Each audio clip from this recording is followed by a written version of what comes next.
Good morning, Europe. You are watching Europe Today.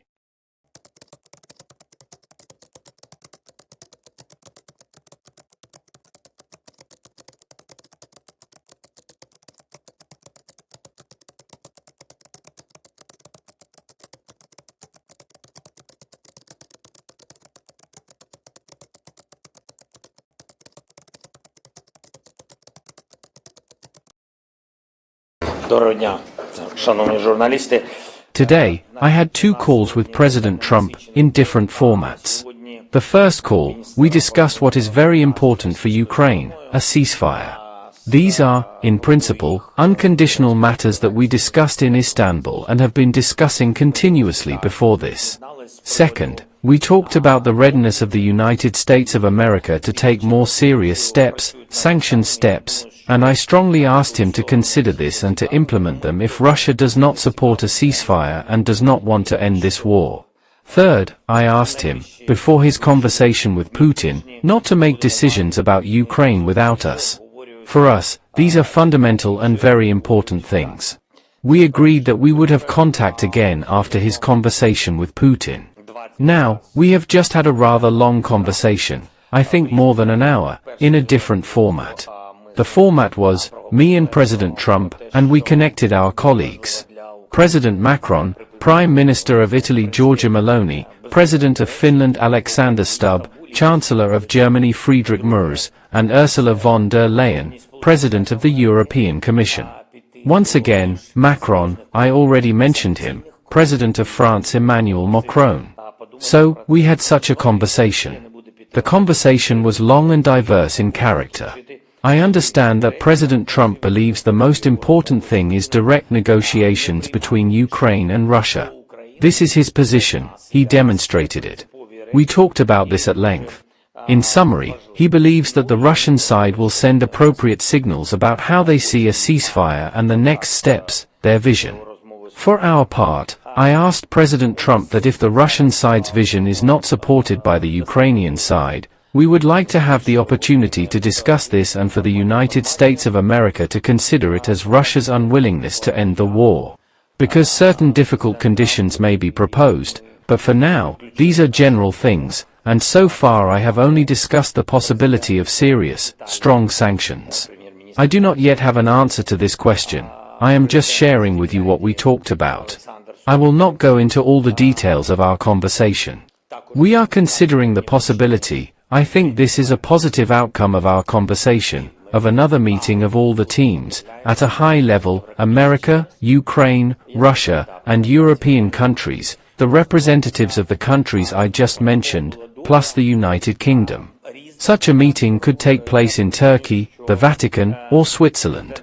We are now considering these three venues, as all three countries, all three venues, are good.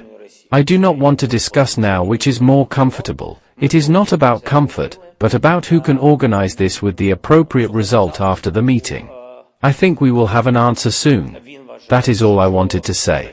As for what I told you, what President Trump told me, I understand that they discussed this with Putin, with the Russian side, that in a bilateral format, there could be an appropriate memorandum, which could then lead to a roadmap toward ending the war, that is, an agreement, a memorandum that would be supported by all or both countries, and which would include, for example, a ceasefire. For now, I do not know the details. In any case, if the Russian side proposes some sort of memorandum, I think it will not be a secret, because such information always appears in the public domain. I think that after we receive the memorandum or proposals, we will be able to formulate our vision accordingly, how we see it. That's about it. I do not know the principles that the Russian side wants to include. As far as I know, from our dialogue with President Trump, the Russian side wants to send us a corresponding memorandum in which principles will be set out, and they also want to see in this memorandum not only the principle concerning the ceasefire but also additional principles. I cannot give you an answer as to what will be included in the memorandum because I do not have this information. For me, my principles are those known to President Trump. First of all, we are talking about what was already announced in Istanbul, and I also announced this before Istanbul, in Ankara, as well as in France, in London, in Saudi Arabia. So, this is not the first time we are publicizing our principles. That is why I think the first step should be acceptable to all sides, both sides. In addition, I believe that the United States also shared the same principles with us, and I really count on this. We are talking about the fact that everyone is very interested in a ceasefire because there have been too many losses. Also, as our side, we really strive to end this war. I am not convinced that Russia is ready for this, and we do not trust them. That is precisely why I would very much like to see a ceasefire from them as the first step so that they can demonstrate their real willingness to end this war. Thus, we always say that this is the principle we declare to our partners, to the United States, to Europe, and I was very pleased to hear President Trump's proposal for a complete ceasefire without any conditions or preconditions, just a ceasefire. We were already prepared for this. So, here are our principles, a ceasefire, and after that, of course, there will be other steps, of course, the exchange of prisoners of war, all humanitarian issues, the return of our deported children, those children who were taken to Russia. So, of course, these are our main principles. Nevertheless, of course, Russia, as usual, wants to get something, but they do not even know what exactly they want, and when they claim they want something, they want everything. That is why we will wait for their version of the memorandum, their principles. We will share this information with you if, of course, it is open to the media, since it may be public information.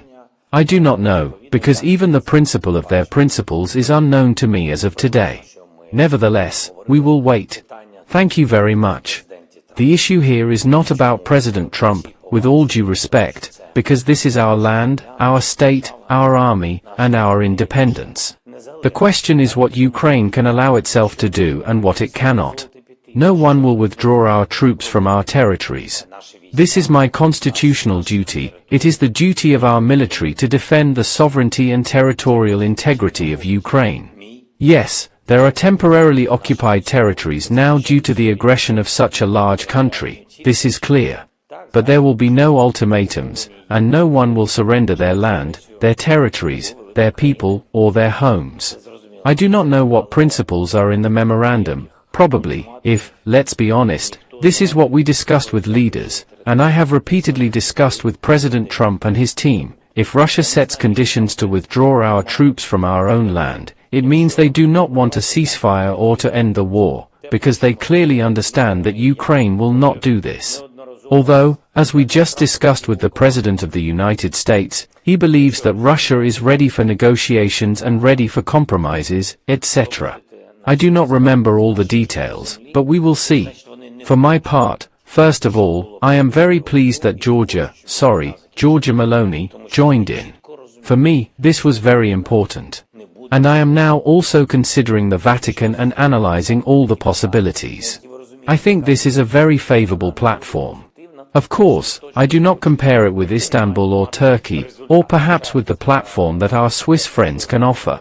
Nevertheless, I really believe that Pope Leo XIV can really help us, and this is a very important message that I heard from him during our bilateral meeting, which turned out to be very productive.